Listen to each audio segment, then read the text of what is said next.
Magandang araw, sa river markings naman tayo ngayon. Makikita natin na may mga river markings na nakalagay sa ating baka. So yan is ano yan, yung production mill kung saan siya nanggaling.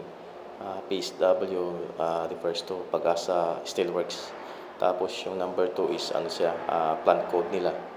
Tapos pagkatapos ng dalawang rigs is ano siya, yung bar size 20 mm diameter naman yan, yung size ng ating bakal.